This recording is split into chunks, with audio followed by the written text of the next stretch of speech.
Hola, hola, buenas tardes, damas y caballeros, sean todos muy bienvenidos. En este momento comenzamos el Congreso Regional de Refrigeración y Aire Acondicionado de Danfoss. Permítame presentarme, soy Lumila Botas, maestra de ceremonias, y es con gran honor que hoy estoy acá a conducir las actividades de la tarde de hoy. El evento se dividirá en dos bloques. En el primer bloque del evento tendremos 3 conferencias y luego una pausa de 10 minutos. Después del intervalo volveremos con las 3 salas técnicas que todos ustedes eligieron en el momento de la inscripción. Ustedes serán conectados automáticamente en la sala que eligieron en el momento de su inscripción.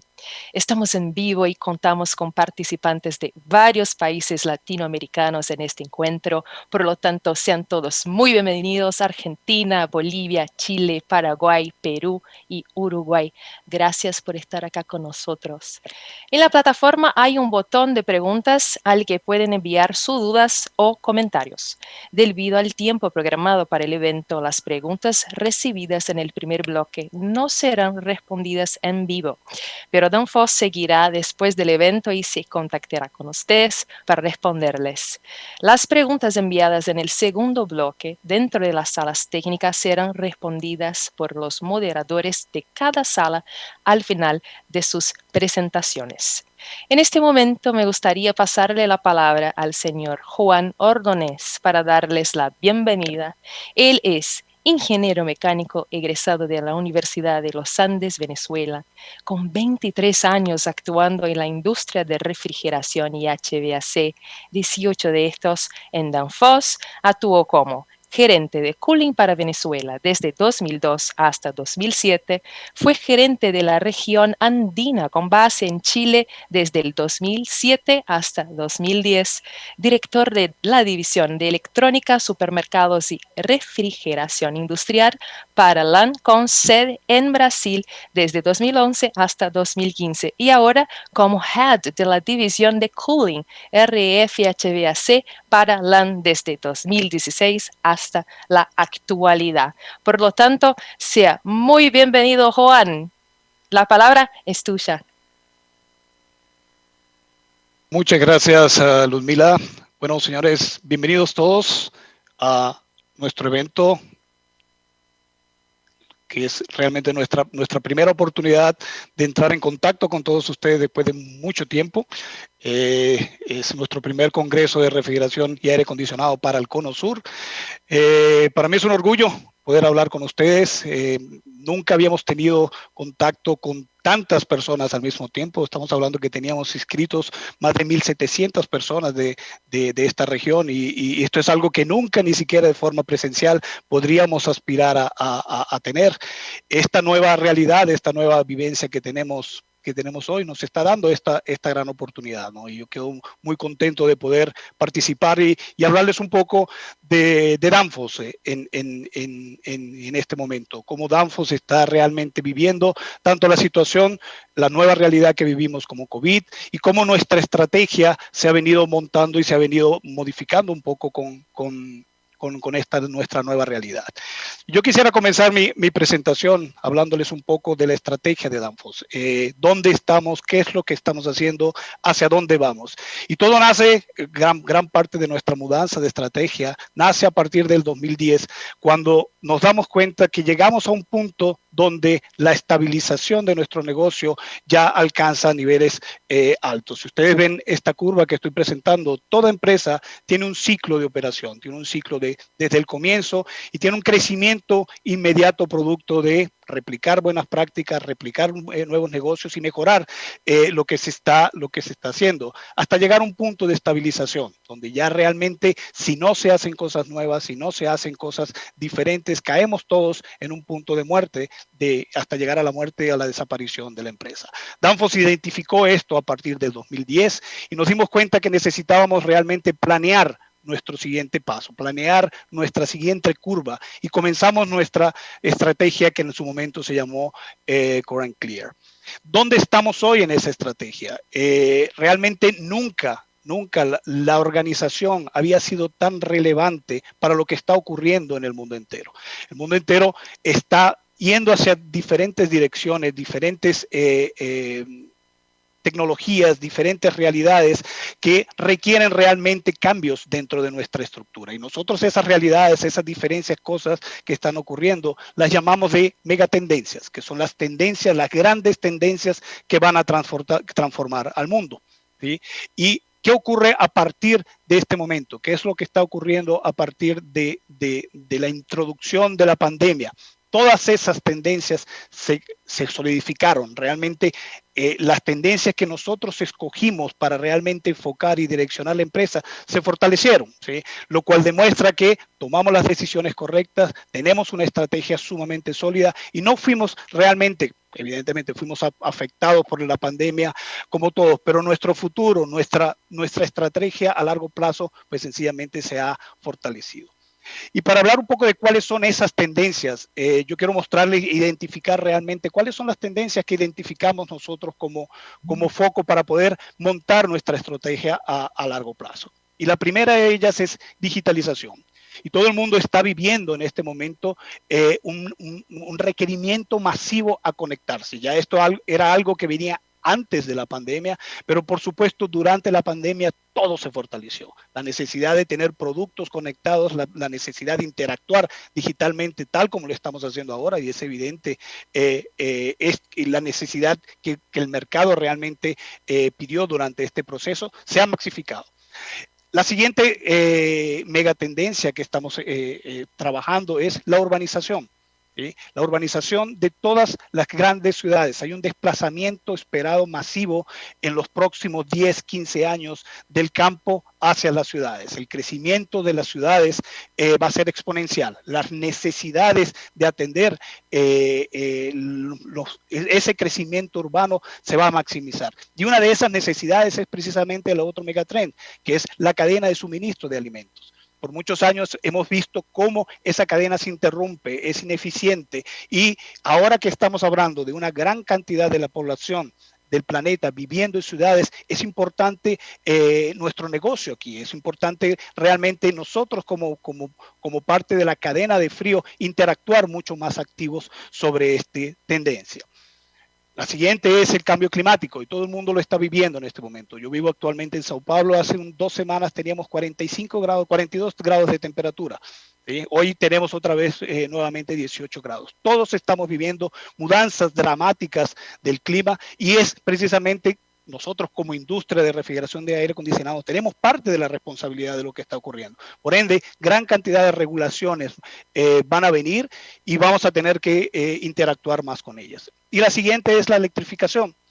Hay una mudanza muy clara de salir de combustibles fósiles a sistemas eléctricos.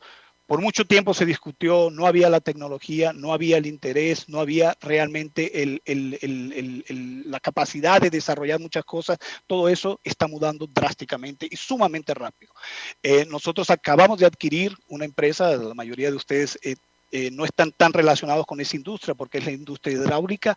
Acabamos de adquirir Eaton Hydraulics, que es una empresa del tamaño de Danfoss en la división de hidráulica. Por ende, duplicamos nuestra capacidad en una industria de hidráulica que no necesariamente tiene mucho a ver con electrificación. Pero la idea precisamente es utilizar esa industria para convertir todos esos procesos hidráulicos a eléctricos. Por ende, es un foco de desarrollo sumamente grande que va a ocurrir. Pero yo quería realmente enfocar mi presentación, más que todo, hablar un poco de cómo estas megatendencias han sido afectadas durante el COVID.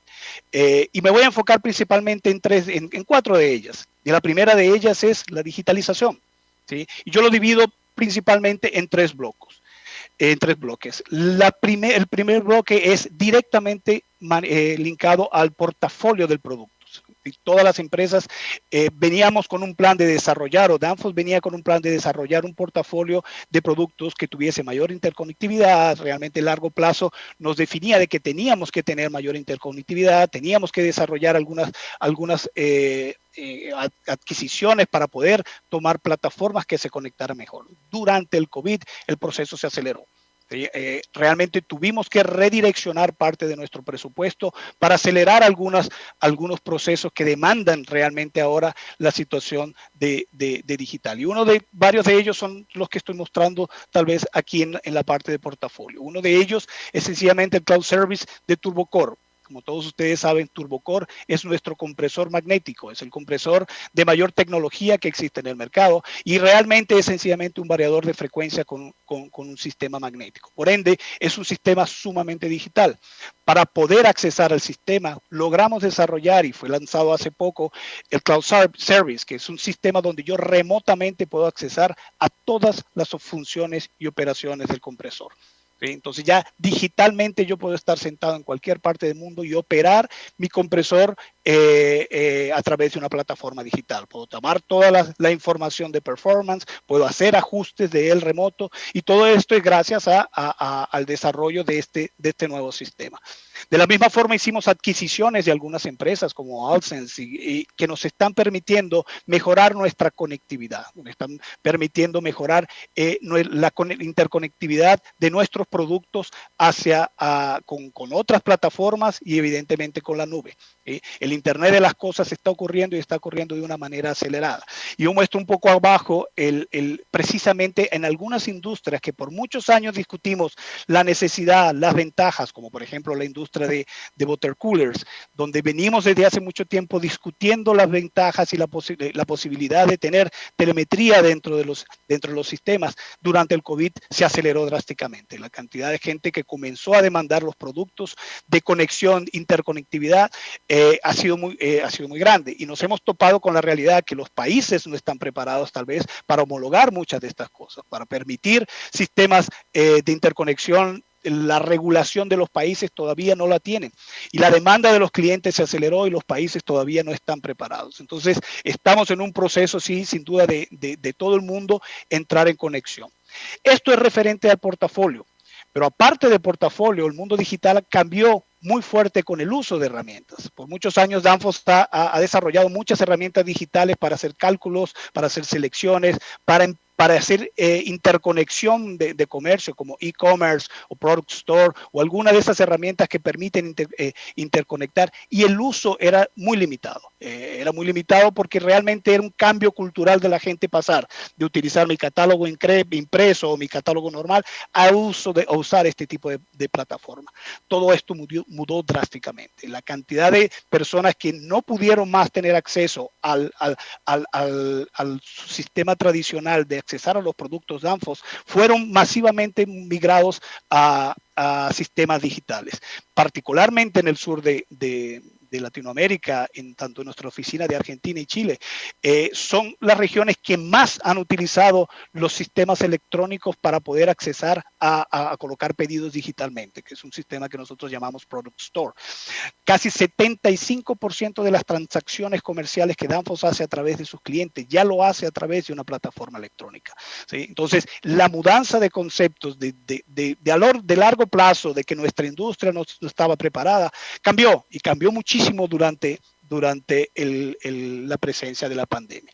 Y otro de los puntos importantes y para mí uno de los más relevantes es cómo hemos podido accesar a ustedes, cómo realmente hemos podido aumentar la presencia, entrenamiento con ustedes, con toda nuestra base de clientes.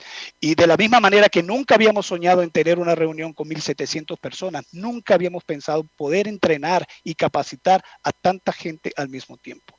Como ustedes ven en el cuadrante izquierdo, que se llama entrenamiento, son la cantidad de seminarios y webinars que hicimos en Latinoamérica desde abril hasta septiembre. Hemos logrado entrenar 22,550 personas en 4 meses. Y yo tengo 18 años de trabajo en Danfoss y yo creo que nunca pude llegar a tener un nivel o haber un nivel de entrenamiento tan masivo como el que hemos logrado. Son 250 sesiones que hicimos de webinar con diferentes contenidos, diferentes industrias dentro de nuestro mercado y la participación ha sido masiva. Por ende, y es algo que llegó realmente para quedarse. Es algo que no, todas estas vivencias, todas estas realidades que vivimos con la digitalización están realmente redefiniendo la velocidad de hacer las cosas. Poder accesar a 22.500 personas que nunca podríamos hacerlo de una manera mecánica, no vamos a volver atrás. Es la nueva forma de hacerlo, vamos a mejorarlo, vamos a cambiarlo, pero realmente el mundo digital llegó y se aceleró drásticamente con COVID. Otro de los puntos importantes, otra de las megatendencias que hemos definido, que es la urbanización y el cambio climático, también tuvo mudanza durante el COVID. Si bien se espera que el incremento de la población mundial en las zonas urbanas sea drástico en los próximos años, lo que va a generar grandes inversiones en refrigeración y aire acondicionado para nosotros, hay 3 puntos que yo siento particularmente que han mudado durante el COVID. El primero de ellos son los data centers. Si bien ya venía un programa importante de inversiones en el segmento de data centers por el tema de digital, durante el COVID aumentó drásticamente la necesidad de conexión. La necesidad de interconexión con productos, la necesidad de hacer entrenamiento con webinars y demás, lo cual ha acelerado el proceso de inversión en data centers. En todas partes del mundo, y nuestra región no es la excepción, ha habido una cantidad de proyectos masivos para poder aumentar la base instalada de data centers. Y un data center tiene la particularidad de que son sistemas mucho más precisos, por ende son sistemas data cooling, y mucho más eficientes, por lo cual la implementación de nuevas tecnologías como el compresor turbocore que hablaba hace poco, o los compresores de velocidad variable, ha aumentado drásticamente. Y realmente sentimos que va a ser mucho más. En nuestra región ya estamos hablando de proyectos cada vez más grandes de data centers en países que no pensábamos iba a ocurrir en tan corto plazo. Pero otra realidad que ha pasado, y todos nosotros lo hemos vivido, es que pasamos de trabajar en grandes espacios, en grandes oficinas, en grandes centros, a trabajar desde casa. Todo el proceso de urbanización que teníamos pensado, de grandes inversiones en centros urbanos, centros de oficinas, grandes sistemas de aire acondicionado y demás, empieza a tener un tono completamente diferente con el hecho de estar forzados a trabajar desde casa. En el momento en que experimentamos que se puede trabajar desde casa, experimentamos que la eficiencia es suficientemente buena para poder trabajar desde casa y no necesitamos tener tal vez esos espacios, la reducción de los espacios de oficinas y superficies es drástica. Entonces, cambiamos un poco el concepto de urbanización a grandes espacios a urbanización en casa, a urbanización en procesos donde me van a obligar a trabajar en casa. Por ende, en vez de tener un foco tan fuerte en grandes superficies y chillers para grandes edificios, tenemos foco ahora de nuevo en incrementar las necesidades de confort del hogar.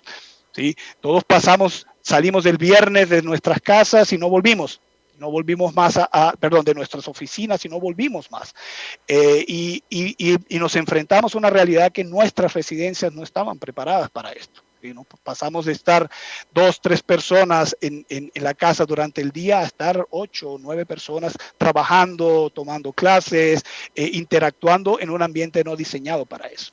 Pero es una realidad que va a quedar, por ende, la mudanza y el gran boom que vemos de ventas de sistemas menores de aire acondicionado, de sistemas split, en estos meses se va a quedar y va a quedar realmente mucho más para mucho más tiempo. La nueva construcción de esos espacios, los arquitectos que están diseñando esos espacios ya están considerando realmente tener un espacio siempre para hacer estas operaciones de home office. Y es una mudanza del concepto de urbanización. Sigue siendo la cantidad de gente viviendo en un espacio urbano, saliendo del campo, pero no para ir a una oficina, sino para trabajar desde casa. ¿Sí? Y el otro punto que ya venía desde hace tiempo ocurriendo, que era la disminución de los espacios de venta, de las salas de venta en los supermercados, se aceleró. ¿Sí? Lo que llamamos nosotros supermercados de barrio. La salida de los grandes superficies, la salida de los grandes supermercados tipo Costco o Gran Carrefour y mudar a los pequeños supermercados de barrio ya venía ocurriendo en los últimos años y dio una acelerada no solamente en el supermercado menor, el supermercado de barrio, sino también en el proceso de nosotros adquirir productos, ¿sí? Por muchos años todos tuvimos miedo de aquel delivery del producto frío. Era un paso difícil de tomar la decisión de aceptar de que me enviaran comida fresca a través de un aplicativo. Con la imposibilidad de ir al supermercado, con la imposibilidad de poder circular, tuvimos que aceptar que llegara, probar que me enviaran ese producto a casa. Y funcionó. La realidad es que funcionó. Por ende, ¿qué es lo que estamos viendo en este momento? Una mudanza masiva de la forma de consumo que está abriendo otros espacios, otros negocios, tipo Amazon o cualquier gran centro de distribución que está requiriendo transformaciones en nuestro negocio directo. Por ejemplo, hay una transformación importante en lo que es el transporte de refrigeración. Y anteriormente no era muy utilizado pequeñas vans refrigeradas y el crecimiento masivo de esa solución es evidente. Por otro lado, los grandes centros de distribución de estas empresas que hacen la comercialización de los productos en línea se acelera. Grandes centros y pequeños centros de distribución, porque los centros de distribución pasan a estar cada vez más cerca de los espacios urbanos, donde está realmente la gente que linka con lo que es el trabajo en casa. ¿Sí? De la misma manera, el tamaño de los supermercados está requiriendo mudanza o cambios en el tamaño de los sistemas de refrigeración y aire acondicionado que estamos vendiendo. ¿Sí? La necesidad de carga térmica ahora que tenemos mucho menos espacio, ha caído drásticamente. Por ende, la necesidad de tener racks de refrigeración con 8 compresores semiherméticos o tornillo cambió. Y esa foto que les estoy mostrando acá es de un fabricante local aquí de Brasil, que normalmente hace grandes superficies. Pasamos a tener racks con Manorob, con compresores pequeños reciprocantes que cubren perfectamente esas variaciones de carga o esas capacidades que estamos requiriendo ahora. Y el siguiente punto importante que yo quería hablar para ustedes es la cadena de frío, que es la siguiente megatrend, el food supply. ¿Cómo viene cambiando esto en los años? Se estima que el 14% de la producción de alimentos en el mundo se pierde y se pierde en alguna de las partes de este proceso. Y es importante ver para nuestra región dónde se pierde. Y yo creo que todas las regiones estamos identificando dónde es el problema, dónde es que estamos realmente perdiendo. Y si ustedes ven en nuestra región, gran parte del problema está en el origen, está en la producción y lo que es el manejo y el almacenaje. Muy distinto tal vez en los países como en las regiones como Norteamérica o Europa, donde gran parte se pierde en la parte de consumo. Esto hace que nos repensemos y nos enfoquemos en donde está nuestro principal problema, que es lo que estamos haciendo en Latinoamérica. La automatización de las plantas de refrigeración cada vez va a ser mayor. En Latinoamérica tenemos grandes plantas automatizadas, muchas plantas con sistemas sumamente básicos. Eso va a cambiar y eso va a ser foco para nosotros para poder acelerar ese proceso de automatización y mejora de esas plantas. De la misma manera, la cadena de suministro de alimentos para llegar al usuario final. La interconexión y trazabilidad de los productos desde el origen hasta el usuario final es nuestro foco y el desarrollo de productos que tenemos enfocados para ese segmento. ¿Okay? Realmente era lo que quería compartir con ustedes. Hay una limitación de tiempo. Todas las preguntas que quieran hacer las pueden hacer en el chat y yo voy personalmente a responderles. Muchísimas gracias. Espero que realmente aprovechen el evento. Tenemos gente sumamente competente que va a estar tanto en los canales como aquí en la secuencia. Aprovechen en intercambiar, aprovechen en hacer los contactos y por favor mantengamos ese contacto mantener ese contacto con ustedes que están realmente en el online para nosotros es vital. Muchísimas gracias y Luzmila, vuelvo contigo. Sí, estoy acá. Gracias, señor Juan, por las palabras y por darnos una visión general de cuántas conquistas han hecho ustedes durante la pandemia. Les felicito. Bueno, en este momento me gustaría darle la palabra al señor Germán Fuentes que hablará de la evaluación de sistemas de refrigeración que utiliza mezclas zeotrópicas de la serie 400. Germán Fuentes es técnico e ingeniero en refrigeración con 15 años de experiencia en capacitación, dentro de los cuales 10 años trabajando para Danfoss Chile realizando cursos de refrigeración en el laboratorio Danfoss INACAP. Señor Germán, puede iniciar su presentación. Ya estamos.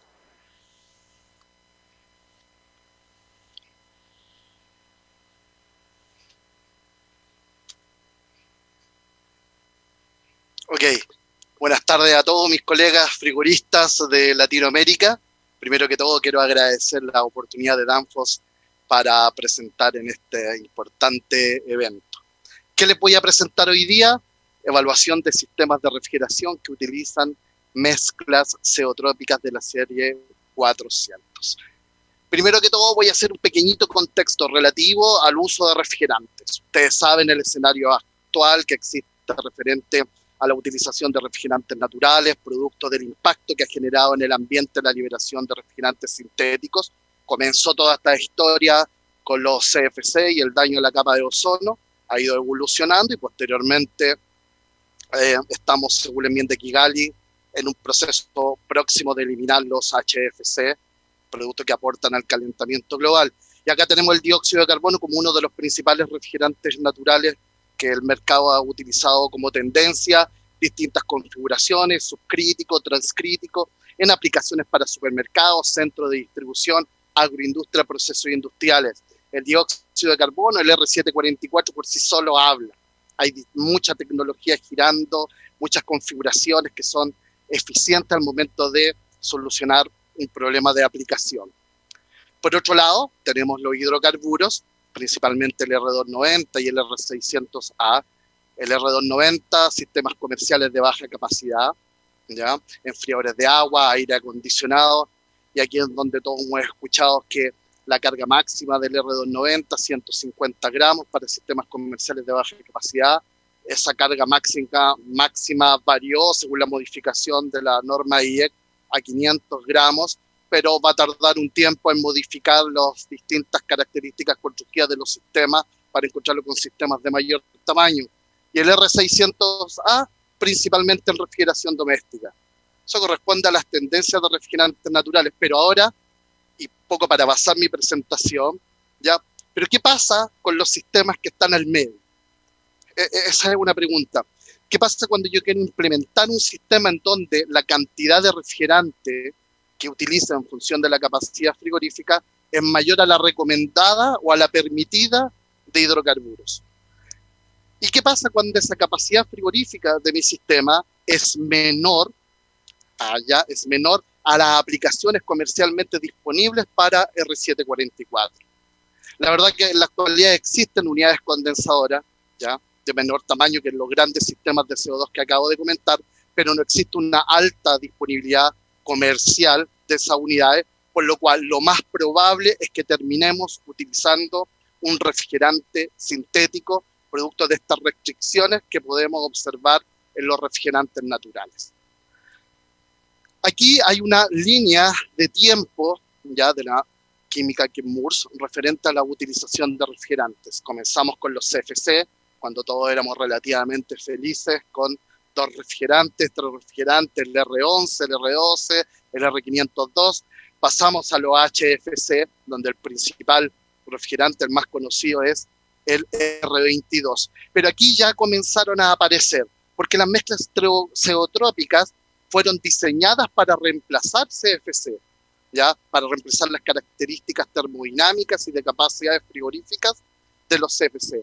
Entonces comenzaron a aparecer el R402A, el R408A. Posteriormente, los HFC, el R404A, el R407C, el R410A, como principales mezclas zeotrópicas.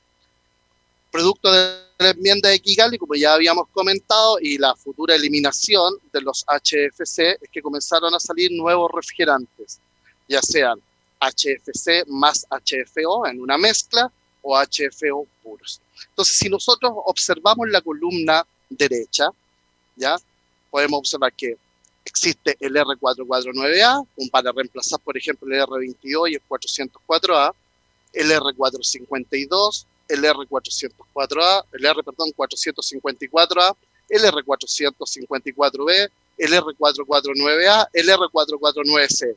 ¿Cuál es la tendencia? ¿Cuál es la característica que une a todos estos refrigerantes? Efectivamente que son una mezcla ceotrópica, por lo cual estos tipos de refrigerantes sintéticos son una realidad y nosotros como técnicos de refrigeración y aire acondicionado debemos ya manejarla de forma correcta. Aquí hay un pantallazo del Pool Selector y podemos observar que para los compresores Manegroup existe una serie de refrigerantes que podemos utilizar, donde aparece el R448A, el R449A. Los refrigerantes mezclas ceotrópicas son utilizadas como fabricantes para equipos nuevos o son utilizadas también para hacer reconversiones. Es responsabilidad de cada técnico, de cada empresa prestadora de servicios, de poder averiguar si el compresor está aprobado para la utilización entonces de estas mezclas. Veamos un poco hecho el contexto y de lo importante de manejar de forma correcta este tipo de refrigerantes, que vamos a ver algunas características específicas. Ya puedo continuar, entonces voy a retomar esta, muchas gracias, perdón por la interrupción, pero se cayó mi audio. Entonces hablaba que una mezcla ceotrópica, ya conformada, para que una mezcla, o sea, para que un refrigerante sea una mezcla debe estar conformada por dos o más componentes. En este caso, para las mezclas ceotrópicas, componentes con distinta temperatura de saturación a una presión determinada, ¿ya? Su comportamiento es diferente a un refrigerante puro en el cambio de fase. Según la designación RAE 34, las mezclas ceotrópicas tienen una numeración 400. Y su comportamiento distinto a una mezcla ceotrópica, azeotrópica o a un refrigerante puro en el cambio de fase, ya implica que tienen un deslizamiento térmico.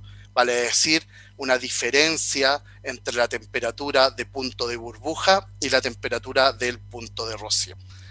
Este deslizamiento térmico le otorga ya la potencial propiedad de fraccionamiento cuando existe, ¿cierto?, una fuga en el sistema. Y si alguno ha visto alguna vez ya la clasificación de seguridad de un refrigerante, podemos encontrar que los refrigerantes son clasificados por letra y número de acuerdo a su toxicidad o inflamabilidad. En el caso de las mezclas tienen doble clasificación dependiendo una con las tolerancias que corresponden de sus componentes, de la proporción de sus componentes, y otra en función de las tolerancias de dichos componentes en la mezcla. Y aquí tengo un ejemplo del R438A. El R438A podemos observar que es una mezcla de 5 componentes.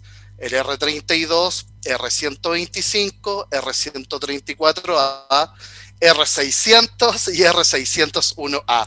¿En qué proporciones? Cuando nosotros veamos las características de las mezclas ceotrópicas, ya podemos ver que entre paréntesis hay unos números ya separados por una slash, y entonces eso indica las proporciones en peso de cada refrigerante.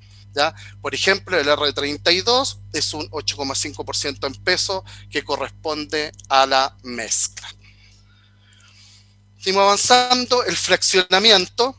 ¿Ya? ¿Qué es lo que es el fraccionamiento? El cambio de las proporciones que conforman una mezcla. ¿Ya? El estándar ASRAE 34, el ISO 817, indican las tolerancias permitidas, ¿ya? Cuando un refrigerante es nuevo, pero existe la posibilidad de que se fraccione, o sea, que cambie las proporciones de sus componentes en el caso de una fuga. Este tema lo voy a tratar un poco más en profundidad en la siguiente hoja, ¿ya? Y el deslizamiento térmico, como había comentado anteriormente, corresponde a la diferencia de temperatura entre el punto de burbuja y el punto de rocío, ¿ya? Que corresponde a la intercepción, como vamos a ver en los gráficos presión-entalpía, el punto de burbuja, la intercepción de la presión con la curva de líquido saturado, y el punto de rocío, la intercepción de la curva de vapor saturado con la presión. Teóricamente, a mayor deslizamiento térmico, mayor es el potencial de fraccionamiento de la mezcla, ¿ya? De la mezcla. Rápidamente seguimos con las características de las mezclas zeotrópicas y acá podemos ver, para realizar una comparación, ya el R134A, que es caracterizado como un refrigerante puro.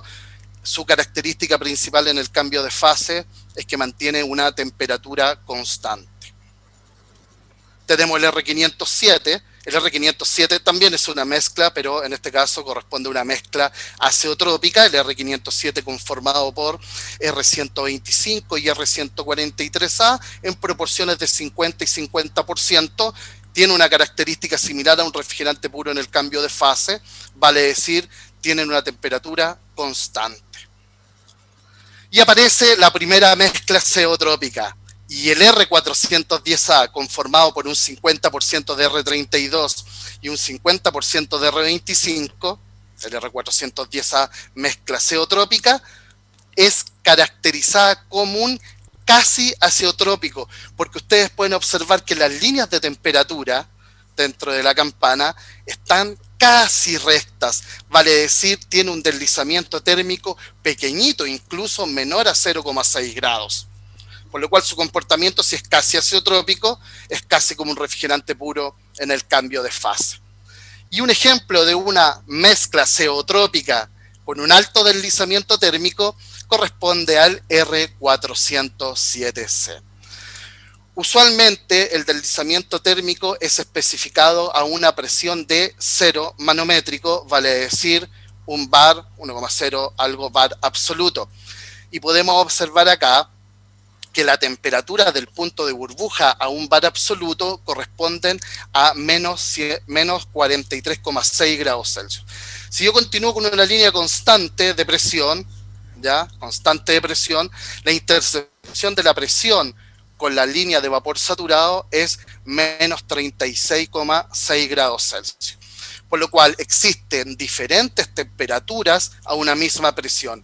Esa diferencia de temperatura corresponde al deslizamiento térmico, y en este caso, para el R407C, a una presión de un bar absoluto, el deslizamiento térmico equivale a 7 grados, que sería la diferencia de menos 43,6 y menos 36,6. Aquí nos encontramos entonces con el 407C, con un representante de una mezcla zeotrópica con un deslizamiento térmico alto.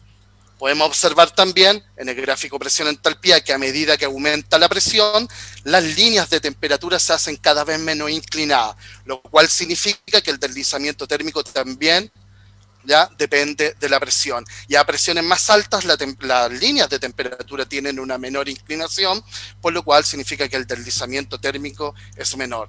De forma inversa, a medida que la presión disminuye, las líneas de temperatura dentro de la campana tienen una inclinación mayor, por lo cual significa que el deslizamiento térmico es mayor en consecuencia.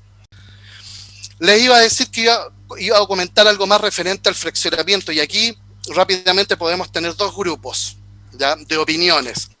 Lo primero es que muchos colegas me han dicho: Germán, yo tenía un sistema de refrigeración que utilizaba una mezcla zeotrópica, existió una fuga, cargué sobre esa mezcla, pero no obtuve el rendimiento en cuanto a capacidad frigorífica y condiciones de funcionamiento idénticas que antes de la fuga o antes de la reparación, por lo cual tuve que sacar todo el refrigerante y cargar. ¿El problema se solucionó? Sí, el problema se solucionó.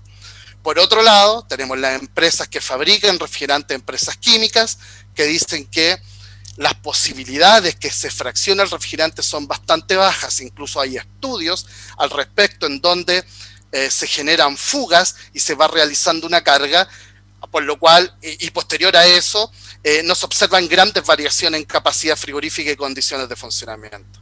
O sea, tenemos esos dos tipos de opiniones. Yo, la verdad, ¿qué les puedo decir? Para evitar, si a la larga acá el problema es porque hay fugas. Entonces, tal cual trabajamos o se podría trabajar con los estándares de calidad de, por ejemplo, un sistema que utilice CO2, deberíamos estar instalando con un refrigerante sintético, más aún si una mezcla zeotrópica, para no caer en la incertidumbre que si realmente el problema que se está generando en el sistema es debido a un fraccionamiento de la mezcla.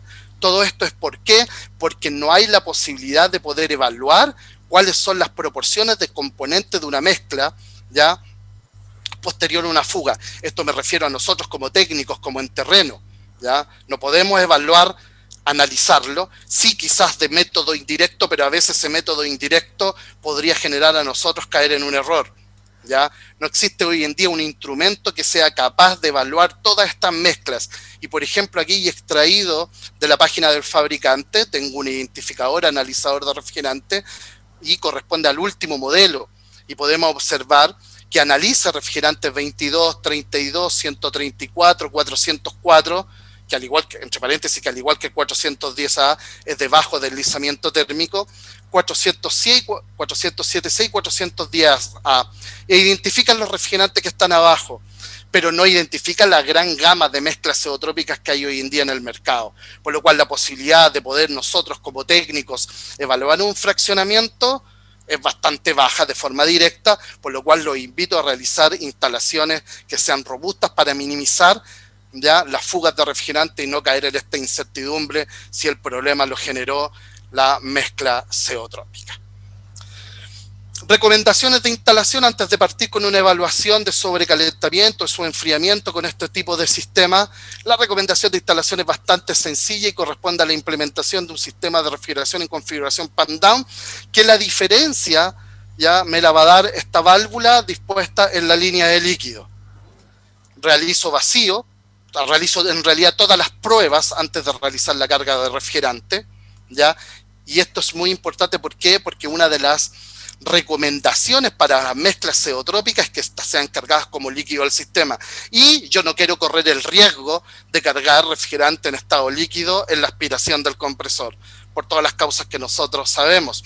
Por lo cual, previo a la carga de refrigerante, realizo todas las tareas, todas las labores necesarias, como son pruebas de resistencia a la presión, prueba de hermeticidad, vacío y la implementación de esta llave de servicio en la línea de líquido, me va a otorgar la posibilidad de cargar en estado líquido con el compresor detenido, ¿ya? Posteriormente, cuando por diferencias de presiones ya no ingresa más refrigerante, puedo poner en funcionamiento el compresor, evaluar si la carga de refrigerante aún es deficiente, ¿ya? Y cerrando esta válvula, puedo conectar mi cilindro de refrigerante y completar la carga en estado líquido, y así me aseguro que el refrigerante entre en una mezcla adecuada al sistema y protejo mi compresor, producto que no voy a estar cargando como líquido en la aspiración. Una recomendación sencilla, incluso que se puede extrapolar a los otros tipos de refrigerantes sin ningún problema, ya que siempre es riesgoso hacer trabajar el compresor con baja carga de refrigerante, más aún si es un compresor hermético, en donde el enfriamiento del motor depende 100% del refrigerante que proviene de la aspiración. Así que es una muy buena recomendación, sencilla, pero va a ayudar a que mi sistema sea funcional. Después viene, sobrecalentamiento, y nosotros estábamos acostumbrados a evaluar el sobrecalentamiento con una sola temperatura que corresponde a la temperatura de saturación, ¿ya? Según la presión. Realizábamos la operación matemática y el sobrecalentamiento lo podíamos calcular fácilmente. ¿Qué pasa en el caso de las mezclas zeotrópicas? El concepto es el mismo. Un refrigerante está sobrecalentado cuando la temperatura del refrigerante es mayor que la temperatura de saturación que corresponde a la presión. Pero en el caso de las mezclas zeotrópicas tenemos que tener una especial atención en cómo vamos a seleccionar la temperatura de referencia para hacer el cálculo del sobrecalentamiento. Recordando que las mezclas zeotrópicas tienen dos temperaturas para una misma presión. Utilizando la regla de refrigerante Danfoss, voy a realizar un ejemplo en donde la presión de salida del evaporador corresponde a 40 psi. Y con un termómetro voy a medir la temperatura a la salida del evaporador y el termómetro me va a indicar una temperatura de menos 1 grado Celsius. El punto de referencia para medir sobrecalentamiento en una mezcla zeotrópica corresponde al punto de rocío o dew point. Y en este caso podemos observar que el dew point o punto de rocío corresponde a menos 8,8 grados Celsius, ¿ya? Por lo cual el sobrecalentamiento, si lo calculo considerando el punto de rocío, es igual a 7,8 grados. Yo podría haber cometido un error conceptual antiguamente, por ejemplo, con el R404A, que también es una mezcla zeotrópica, pero de bajo deslizamiento térmico. Por lo cual, si yo utilizo la regla de refrigerantes, aunque tenga seleccionado el punto de burbuja, me va a arrojar como resultado un valor de sobrecalentamiento, ¿ya?, que es muy similar al sobrecalentamiento que yo hubiese calculado utilizando el punto de rocío. Existe un error claramente conceptual, ¿ya?, pero la magnitud del error es pequeño porque el deslizamiento térmico es pequeño. Aquí yo voy a cometer un error a propósito, en donde voy a realizar el cálculo de sobrecalentamiento, pero con el punto de burbuja. De hecho, ustedes pueden observar que en la presentación hay una cruz. Esto está malo, ya que quede claro que esto está malo. Por lo cual, mismos valores, 40 psi, menos 1 a la salida del evaporador, permiso. Y puedo observar que el punto de burbuja es menos 14,2 grados. Esto corresponde a un error. Realizo el cálculo de sobrecalentamiento y el sobrecalentamiento me arroja 13,2 grados Celsius. O sea, la magnitud del error en el cálculo va a ser igual a la magnitud del deslizamiento térmico de la mezcla azeotrópica. Y lo peor de todo, que el técnico puede tomar medidas, ¿ya?, acorde al valor que sobrecalentamiento que calculó. Por ejemplo, él puede decir, hey, el sobrecalentamiento está muy alto, voy a ajustar mi válvula de expansión porque yo quiero dejar mi sobrecalentamiento en 8 grados. Pero resulta que está tomando una decisión en base a un cálculo incorrecto y lo más probable es que genere un retorno de líquido al compresor. Por otro lado, el superenfriamiento es calculado con el mismo concepto que nosotros habíamos utilizado para un refrigerante puro o mezcla azeotrópica, pero aquí tomando como referencia, ¿ya?, el punto de burbuja. Recuerden, punto de rocío para el cálculo de sobrecalentamiento y punto de burbuja para el cálculo de su enfriamiento, considerando 285 psi y una temperatura de la línea de líquido antes de la válvula de expansión.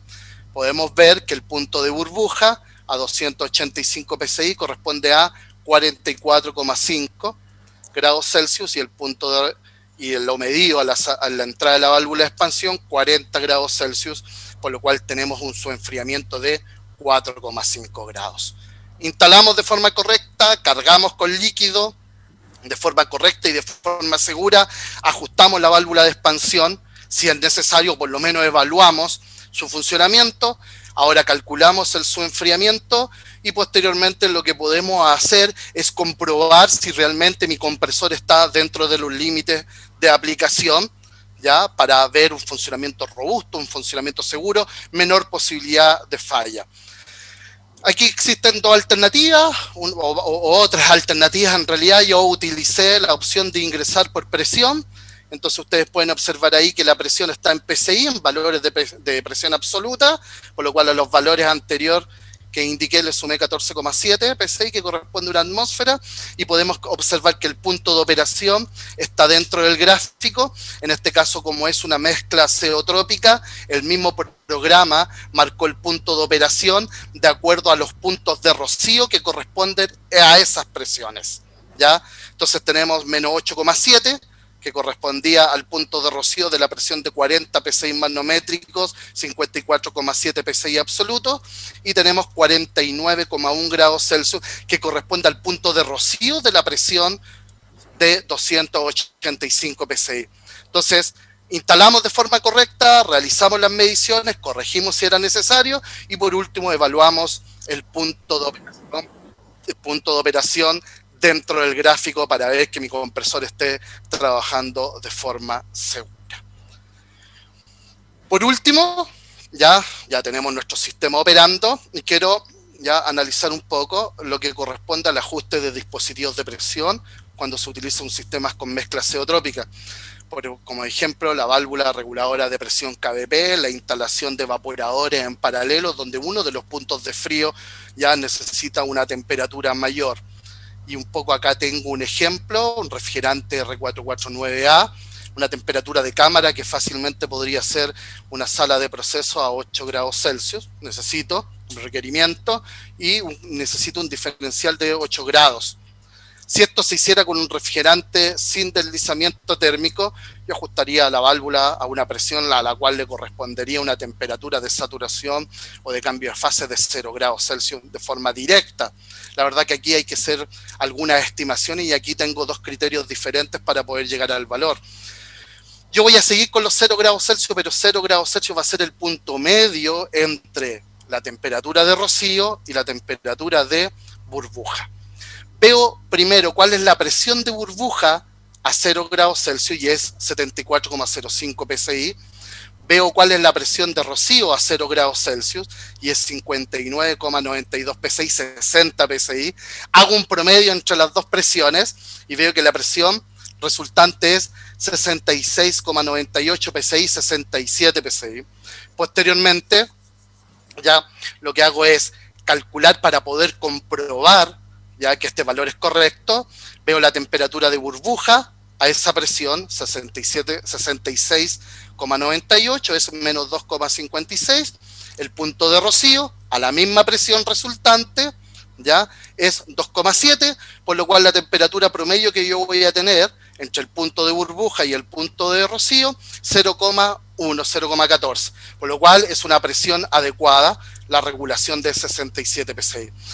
Es cercano comenzar en una muy buena estimación, sin embargo, si nosotros queremos ir un poco más, ser un poco más precisos, podemos utilizar el punto medio entre la temperatura que ingresa al evaporador y la temperatura del punto de rocío, entendiendo que la temperatura del refrigerante al ingresar al evaporador no corresponde al punto de burbuja, sino que es una temperatura mayor, la cual va a estar de acuerdo al su enfriamiento antes de la válvula de expansión termostática.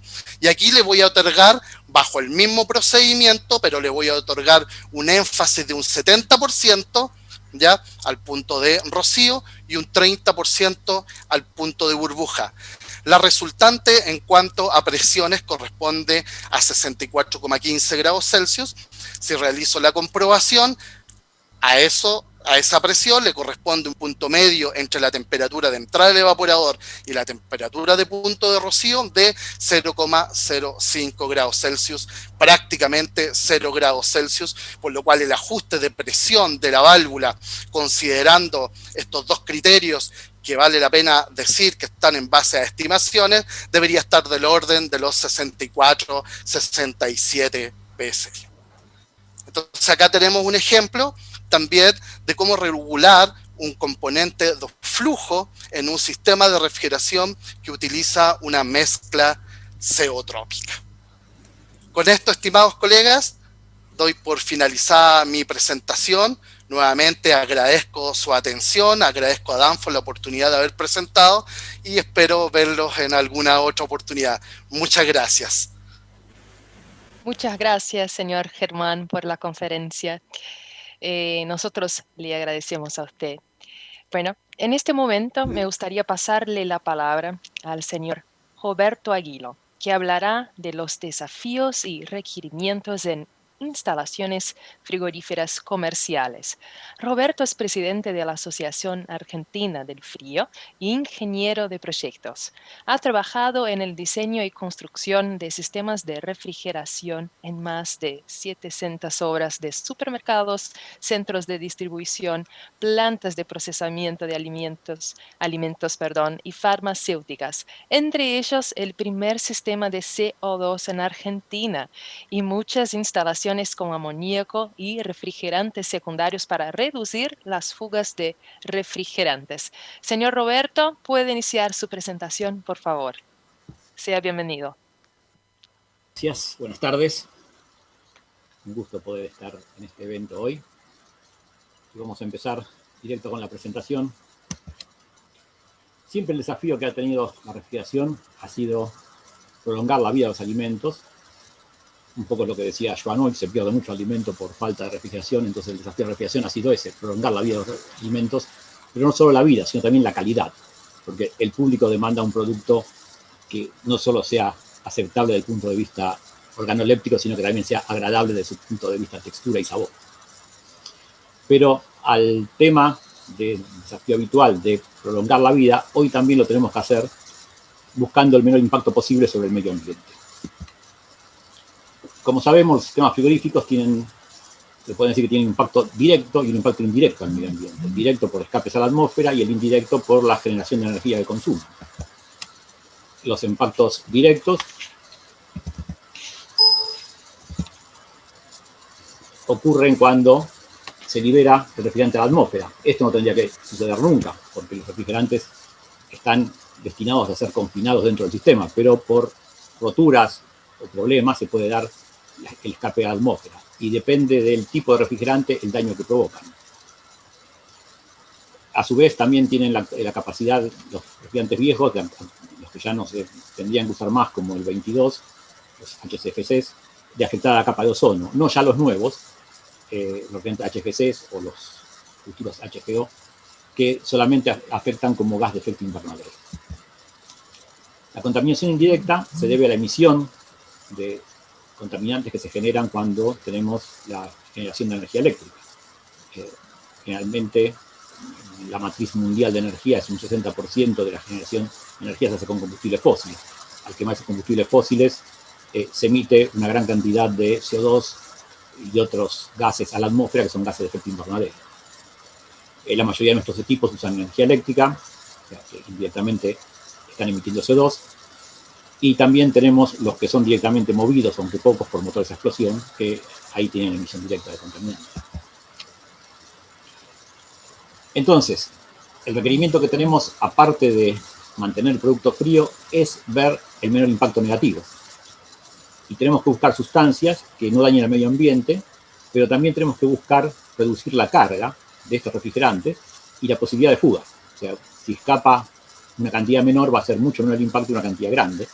Y tenemos que tratar de construir sistemas que sean lo más compactos posibles y a prueba de fallas para que no tengamos fugas al medio ambiente. Hay que considerar que muchas veces las sustancias que causan menos impacto directo al medio ambiente, por escape directo, consumen más energía, requieren más energía para su trabajo en el sistema. Por lo tanto, cuando se evalúa realmente qué sustancia es buena para poder tener su impacto global, hay que considerar el impacto directo más el indirecto. De esa forma poder determinar cuál es más ventajosa para nosotros. Cuando nosotros tenemos que hacer un proyecto de instalación frigorífica, lo que primero quieren los que manejan las obras es la potencia eléctrica que va a requerir nuestro sistema. Es el dato fundamental porque es el que nos relaciona al resto, es el que nos tiene que proveer el contratista eléctrico. Y esa potencia se calcula para la potencia de diseño. La condición de diseño que tenemos es el momento que la instalación va a trabajar en el día de más calor del año, a la peor hora, y que probablemente ese pico de temperatura que se da entre las 12 y las 4 de la tarde, que coincide también con horas de movimiento masivo. Por lo tanto, el equipo ese va a consumir fuertemente en la condición de diseño, pero después está alejado de la condición de diseño porque a la noche baja la carga frigorífica, tanto sea por condición exterior como por manejo de producto. Por lo tanto, el equipo nunca va a trabajar al 100%. Siempre va a trabajar con una carga parcial, que muchas veces la carga parcial llega a casi cero. O sea, hoy en día, por ejemplo, supermercados en horario nocturno tienen carga cero durante periodos de casi media hora por la noche. Entonces también tenemos que trabajar para que el sistema pueda trabajar con buena eficiencia cuando se trabaja a plena carga. Cuando diseñamos el sistema tenemos que considerar ese punto, de trabajar bien en condición de diseño, pero que el sistema se adapte a las variaciones de carga. En esto es muy importante la configuración. La configuración, la arquitectura del sistema frigorífico va a ser uno de los sistemas, es el punto principal que afecta a la eficiencia del sistema. En baja temperatura podemos tener sistemas de 1 o 2 etapas, y siempre en teoría los sistemas de 2 etapas son más eficientes que los sistemas de una etapa, usando un mismo refrigerante. El tema de la configuración se debe tener especialmente en cuenta porque no podemos diseñar cualquier configuración o cualquier refrigerante. Hay ciertos refrigerantes que exigen una determinada configuración y no pueden trabajar en otra. Podemos hablar acá de 3 configuraciones básicas que podemos utilizar. Sería simple etapa, donde si tenemos cargas en media temperatura y cargas en baja temperatura, se usan sistemas independientes. Podemos utilizar una instalación con sistema refrigerante secundario, buscando reducir la cantidad de refrigerante instalado. Y podemos también utilizar sistemas 2 etapas. Serían las 3 configuraciones básicas, sobre las cuales hay varias después alternativas posibles dentro de cada una, y también hay alternativas de acuerdo a qué refrigerante utilicemos. Y ahí podemos ver qué refrigerantes podríamos utilizar, cuáles consideramos para una instalación actual. Todos estos refrigerantes, nosotros en lo que van a ver al final de este trabajo, que son unos valores de potencias requeridas para cierta instalación, todos estos refrigerantes los hemos probado en distintas salas de máquinas supermercados, en un cálculo realizado con los programas de los fabricantes que venden compresores. Hemos utilizado 5 programas distintos de fabricantes de compresores para evaluar la eficiencia energética de cada compresor. Y hemos visto los resultados que nos dan en cada caso. Acá les voy a mostrar solamente algunas alternativas. He hecho otras presentaciones donde hay más alternativas de estos, más extensa. Una fue en el Congreso Argentino de Refrigeración que hemos hecho el 7 de septiembre pasado y se puede ver en YouTube en el canal de la Asociación Argentina del Frío. Como pueden ver, el refrigerante base que tomamos es el 404. El otro base puede ser el 134, dos HFCs que se vienen utilizando hace muchos años. 404 y 507 es la misma cosa, o sea, tienen un 1% de diferencia en eficacia. Y podemos considerar ahí cuáles son las nuevas mezclas que aparecen para reemplazar a estos dos, 404 y 507, que son 448A o 449A, prácticamente iguales, 452A o 454C. Por otro lado, podemos considerar desde el 134A los reemplazantes para el 434A, que podemos considerar el 450A, el 513A, el 134IF o el 134ZE. Estos dos, 450 y 513, son mezclas de HFC y HFO. Los dos últimos, 1234IF y 1234ZE, son gases puros. Y estos son HFO directamente. O sea que tienen muy bajo punto de impacto al coeficiente global. Al final podemos ver refrigerantes naturales, los dos principales que se manejan en este momento en instalaciones comerciales. Si hablamos de instalaciones industriales, acá aparecería también el amoníaco, gas que tiene una fuerte presencia en esa rama de la industria. Y finalmente tenemos acá el propilenglicol, que vamos a utilizar como refrigerante secundario para cuando hacemos configuraciones de refrigerante secundario. Durante muchos años, la configuración típica de instalaciones de tipo comercial ha sido los sistemas independientes, uno para baja temperatura, otro para media temperatura, trabajando en estos últimos 15 años con 404A o 507A. Estos refrigerantes eran los que se usaban en la década del 90 o antes, trabajando con R22. El sistema es prácticamente lo mismo. O sea, cuando pasamos de R22 a 404 o 507, cambió un poco la capacidad, pero sobre todo cambió la eficiencia. 404A o el 507 es un gas que tiene un 15% en promedio menos eficiencia que el R22. La configuración sería esta. Acá pueden ver un sistema de baja, sus cargas en baja temperatura, cámaras, heladeras, exhibidores en procesos de supermercado, comprimen y descargan hacia un condensador para hacer el ciclo frigorífico. Y lo mismo se puede ver para media temperatura. Dos sistemas independientes, casi iguales, pueden trabajar con el mismo refrigerante. En este caso, si hiciéramos un proyecto hoy, tendría que ser un HFC o un HFO. Y puede usarse el mismo refrigerante o refrigerantes distintos en cada instalación. No hay problema, porque están separadas completamente. Una segunda configuración que aparece mucho en los últimos años, en la última década hemos hecho gran cantidad de instalaciones de este tipo, es un sistema de media temperatura con refrigerante halogenado, 134, 404A, 507, que está confinado en la sala de máquinas, con un refrigerante secundario, propilenglicol, que hace la distribución a todas las cargas. Originalmente habíamos empezado con 404, 507. En instalaciones grandes se debe seguir con 404, 507. Pero la ventaja de usar 134 es que el 134 nos llega a eficiencias energéticas un 15% más altas que las de 404. 15, 12, por ahí están los valores.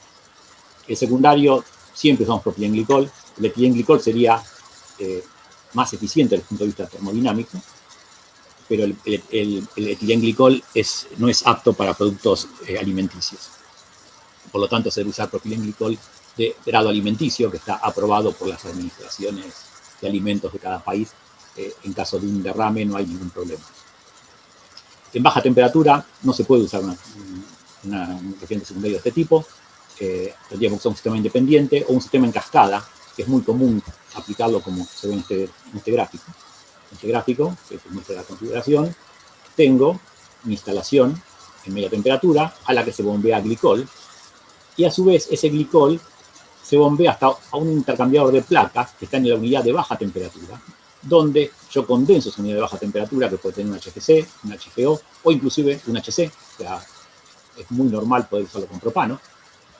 Entonces, esta unidad condensadora condensa a muy baja temperatura, está condensando en el orden de los 0 grados, y requiere 1/3 de la potencia que requeriría un compresor condensando al aire. Además que, por estar distribuidas dentro de la instalación, si esto es, por ejemplo, un supermercado, no me estaría sacando el calor dentro del ambiente del salón o en la trastienda, sino que todo el calor lo lleva al glicol y el glicol lo saca a través del refrigerante. El único evaporador que tenemos ahora es un intercambiador de placas en sala de máquinas, por lo tanto, toda la carga de refrigerante está confinada en la sala de máquinas y en el condensador que está generalmente en el techo de sala de máquinas. De esta forma, la carga en general se reduce un 60%, a un 60%. Sistemas que cargaban unos 300 kilos pasan a usar un poco menos de 200. Pero esa no es la gran ventaja, o sea, es una ventaja, pero la gran ventaja es que reducimos enormemente los metros de cañería que contiene el refrigerante primario. O sea, en un supermercado, por ejemplo, un supermercado grande, en un hipermercado, llega a haber 8.000 metros de cañerías con refrigerante, 8.000 metros donde se pueden producir fugas, y en caso de que se produzcan fugas, muy difícil de encontrar, salvo que sea una fuga grande. Y en este caso, esos 8.000 metros se reducen a menos de 60 metros en instalación con refrigerante secundario. Por lo tanto, la gran ventaja es la facilidad de encontrar las pérdidas y la mucho más baja probabilidad de que haya pérdidas. Otra alternativa que tenemos que considerar son los sistemas doble etapa, que eran muy poco usados en refrigeración comercial hasta hace pocos años. Sí eran muy comunes en refrigeración industrial, porque el amoníaco, cuando se usa en baja temperatura, salvo que se use compresor de tornillo, exige el uso de doble etapa por la alta temperatura de descarga. Entonces, para la gente que está acostumbrada a refrigeración industrial, el amoníaco, que trabaja con amoníaco, es muy común los sistemas de dos etapas. El retorno del dióxido de carbono a la industria, allá por comienzos de este siglo, cuando habla 2005, 2010, volvió después de 70 años de haberse abandonado el uso, porque hasta 1930 el CO2 era un refrigerante relativamente común. Cuando apareció el CO2 para poder trabajar en forma eficiente, debido a sus muy especiales características, se volvió a los ciclos de dos etapas. Estos ciclos de dos etapas tienen dos tipos básicos, que son en cascada o en booster. En cascada, podemos ver acá una instalación en cascada. Tenemos una central en baja temperatura, acá, que puede tener un HFC, puede tener un HFO, o puede tener un CO2. Pero este CO2 está en estado subcrítico, porque está condensando en un condensador de placas a 5 grados bajo cero, 2 grados bajo cero, 0 grados. Ese es el valor normal de trabajo. Y trabaja en un ciclo normal, ciclo subcrítico como estamos acostumbrados. Este condensador del sistema de baja temperatura es a su vez un evaporador más del sistema de media temperatura. Ustedes pueden ver que tenemos todos los evaporadores en media temperatura que se le envía refrigerante desde la central y vuelve a la central junto con el refrigerante que se evaporó para condensar el CO2. Sistema doble etapa en cascada. El doble etapa en cascada nos permite utilizar dos refrigerantes diferentes. El doble etapa tipo booster no, nos obliga a trabajar con un único refrigerante. ¿Y por qué el CO2, que es uno de los refrigerantes que se puede usar en doble etapa en cascada, se debe usar en doble etapa en cascada, presenta una particularidad? Porque el CO2 no es imposible condensarlo por debajo de los 31 grados centígrados. Por debajo de 30,98, que es la posición del punto crítico, por arriba del punto crítico es imposible condensarlo. O sea, que nosotros para poder condensar CO2, el aire del medio ambiente debe estar normalmente por debajo de los 28 grados. Con aire por encima de 28 grados, el CO2 no condensa. El ciclo de doble etapa no está limitado al uso de CO2. Se puede usar, acá pueden ver, un sistema doble etapa para HGC o HFO. O sea, trabajaría normalmente como cualquier otro refrigerante, se puede usar perfectamente. Cada uno estaría en su ciclo y la central de baja descarga sobre la de media. Normalmente tenemos que tener un punto de inyección, porque muchas veces la alta temperatura de la descarga de los gases de la central de baja, si no tiene suficiente retorno de refrigerante frío en la succión de media, provoca que la aspiración de los compresores esté muy caliente, provocando sobrecalentamiento de los compresores. Por lo tanto, en las instalaciones de supermercados se habitúa a poner una válvula que inyecta líquido directamente antes del retorno para enfriar este gas y que este gas entre a los compresores a no más de 10, 12, 15 grados. Esta configuración la hemos usado varias veces en supermercados en Argentina, pero no es común porque es cara. Si hablamos de CO2, fíjense que acá la gran diferencia es que tenemos la central igual como antes, con baja temperatura, descargando sobre la de media, pero ahora lo que tenemos acá dejó de ser un condensador. Esto no es más un condensador, porque en un día de diseño, donde tengo aire a 37, 38 grados, mi temperatura de salida de esto va a estar en el orden de los 41. Entonces, a 41 grados, el CO2 es todo gas. Por lo tanto, antes del tubo recibidor, tengo que tener una válvula de expansión. Cuando expando, aparece líquido. En ese momento yo extraigo ese líquido y lo envío hacia las cargas, tanto de baja como de media temperatura. Acá me queda una gran cantidad de gas. Normalmente, dependiendo del valor con que trabajemos de presión en este tanque intermediario, tubo recibidor, tubo separador en este caso ahora, podríamos decir que el 50% de la masa que llegó desde el gas cooler se mantiene en estado gaseoso. Nosotros no podemos mandar gas a las cargas, porque tendríamos una ineficiencia cuando pasa a través de las válvulas electrónicas de expansión. Entonces, ese gas se retira hacia la succión de los compresores. Pero como estamos a una presión intermedia más alta que la presión en el sistema de media, tenemos que provocar una nueva caída de presión, lo que es una ineficiencia, que se compensa usando otro sistema que es más eficiente, que vamos a ver a continuación. Ahí tendríamos lo que sería un doble tapa en booster con CO2. Fíjense que el gas cooler estaría trabajando a una presión de 90 bar, 1300 libras. Entrando el refrigerante a 95 grados, saliendo a 35. Tenemos la expansión. Cuando hacemos la expansión, fíjense que es cuando aparece líquido, porque acá es todo gas. Al entrar a este punto aparece líquido y se va formando cada vez más líquido hasta llegar prácticamente al título que decía antes, 50%. Va a variar dónde ubiquemos esto, si tengo más o menos líquido. Acá el tanque en este caso está a 6 grados. 6 grados tiene una presión de 560 libras. Y de ahí sacamos el refrigerante para el sistema de media y para el sistema de baja. Desde el gas cooler reexpandimos el refrigerante para que venga a la entrada de los compresores de media temperatura. Sistema CO2 justo. Ahí pueden ver la diferencia entre uno y otro, entre un sistema clásico que sería HFC, HFO que hicimos antes, o inclusive amoníaco, y un sistema con CO2. El sistema clásico, el refrigerante que sale de acá, que es un condensador, vuelve todo líquido al tubo recibidor y de ahí lo envío directamente a las cargas. Del sistema de CO2, esto dejó de ser un condensador, es un gas cooler, y para que aparezca líquido tengo que tener una válvula de expansión antes del tubo recibidor, antes del tubo recibidor, tubo separador. Esa es la diferencia entre un CO2 transcrítico y un CO2 subcrítico. El CO2 trabajando en doble etapa prácticamente en algún momento del día o del año, en todas las partes del planeta va a llegar a un sistema transcrítico en cierto momento. En algunos va a ser el mínimo ese tiempo de transcrítico, y en esos lugares donde esté más tiempo el subcrítico va a tener una eficiencia más alta. Como les decía antes,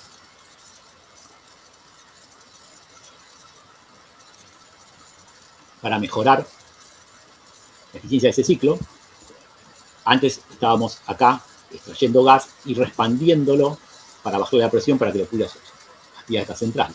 En este caso, ¿qué hacemos? La mitad del gas, que era lo que teníamos acá, la estamos aspirando con este compresor. Este compresor va a tener un salto entálpico mucho menor, porque está arrancando una temperatura. Este está trabajando a una presión de 300 libras, cuando este está trabajando a una presión de 550 libras desde base. Entonces, tengo un menor salto de presiones que compensar. Este compresor va a consumir mucho menos que estos otros. Entonces, de esta forma, mejoro la eficiencia del CO2 en el orden de un 10, 15%, a veces un poco más. Depende de cuán alta sea la temperatura de ambiente exterior. Antes les decía que íbamos a comparar configuraciones de instalaciones con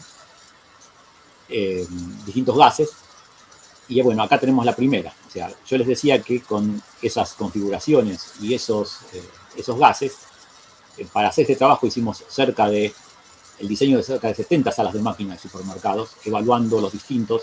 Lo hemos evaluado en 3 ubicaciones distintas. Hemos tomado 3 capitales de Sudamérica, capitales nuevamente que hemos trabajado y conozco bien, que son la más fría Lima, la intermedia Buenos Aires, la más cálida Asunción. Y ahí pueden ver como base el ciclo de 404.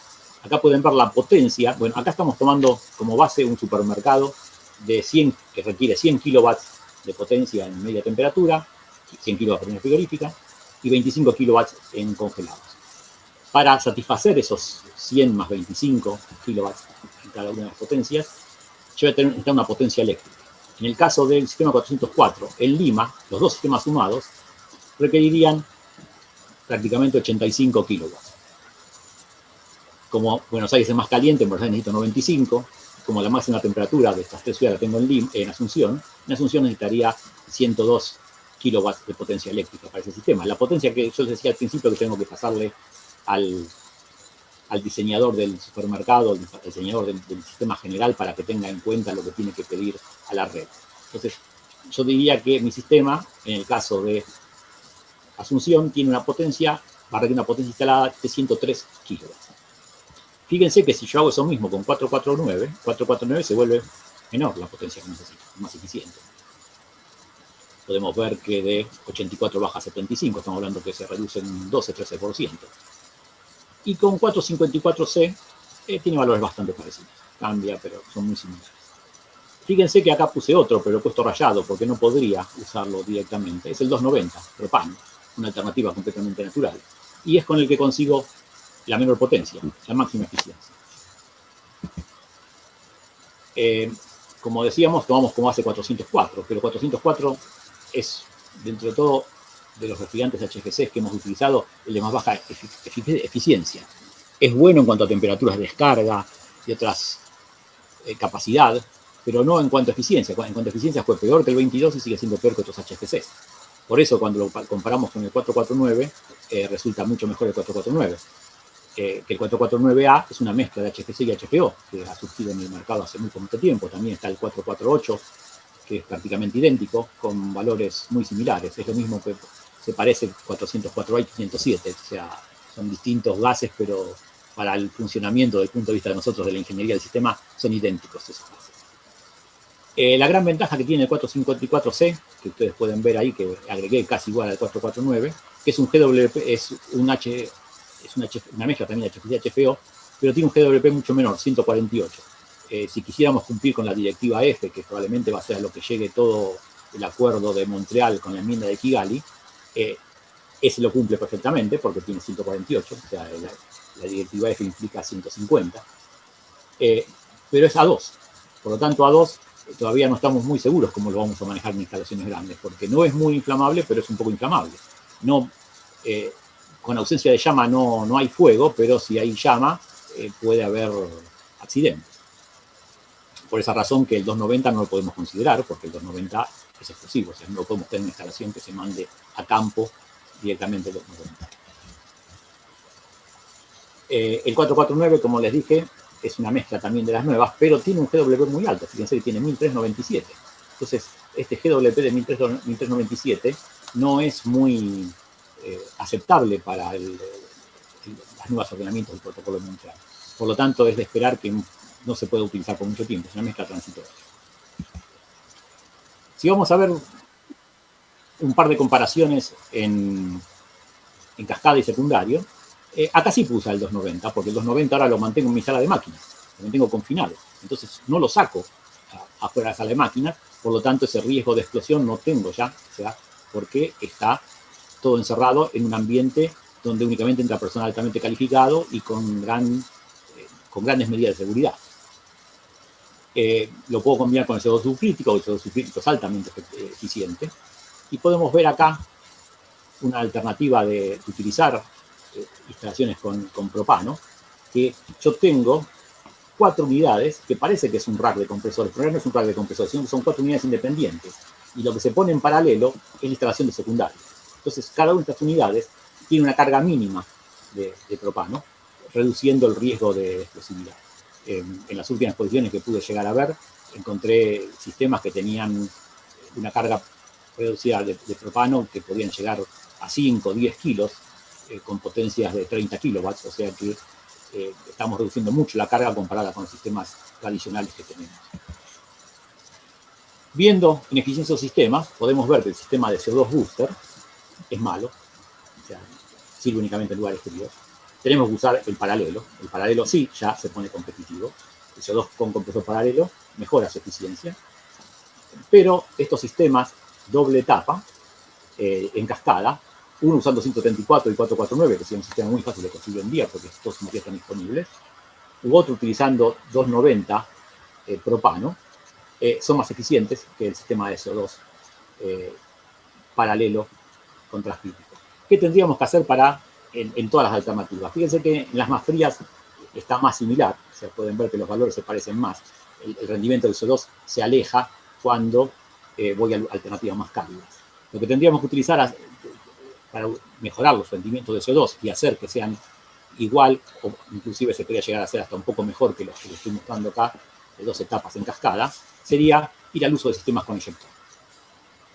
El eyector de CO2 normalmente tiene buena eficiencia en climas fríos. Donde los climas no son fríos, para poder alcanzar esa buena eficiencia comparable con nosotros, tenemos que usar eyector. Y podemos utilizar eyector de 2 tipos. ¿Está?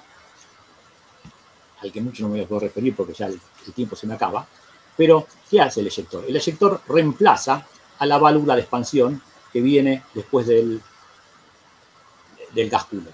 Este eyector me permite que una parte de la masa de refrigerante que venía desde los evaporadores de media temperatura se utilice para expandir el gas que viene desde el gas cooler. Y a su vez transmite masa del sistema de media al sistema intermedio. El sistema intermedio trabaja a una temperatura más alta. Entonces, yo reduzco la masa en los compresores de media temperatura y aumento la masa en los compresores que consumen menos energía. Ahí aumento la eficiencia. Si quiero aumentar aún más la eficiencia, puedo poner un eyector de líquido. El otro, sabes, el eyector de alta presión, tiene varios nombres. El eyector de líquido es un eyector de baja presión. Y este eyector de líquido lo que hace ahora es, con el refrigerante que va hacia los evaporadores, va en otra condición, o sea, se inundan con válvula electrónica y programas de alta eficiencia. Estos evaporadores se inundan y hace que prácticamente el retorno que salga de la casa sea líquido. Entonces yo tengo un evaporador inundado en lugar de un evaporador sobrecalentado, es un evaporador de expansión directa que trabaja por sobrecalentamiento de gases. De esta forma aumento el rendimiento del evaporador y aumento también el rendimiento definitivo en sitio, porque estoy usando los dos para expandir el gas que viene del gas. De esta forma yo aumento la eficiencia y lo pueden ver que en este caso ya pueden ver que estamos prácticamente idénticos trabajando con valores de eficiencia en unos casos mayores para el CO2 para el eyector que para el sistema que hablamos de encascada. Los sistemas que hemos llegado a utilizar en este momento podrían ser también el de expansión directa, que también era bueno, pero no sabemos si el refrigerante 454 sí lo vamos a usar como refrigerante directo. Entonces, al tener que usarlo en indirecto, estaríamos en una situación similar a esta.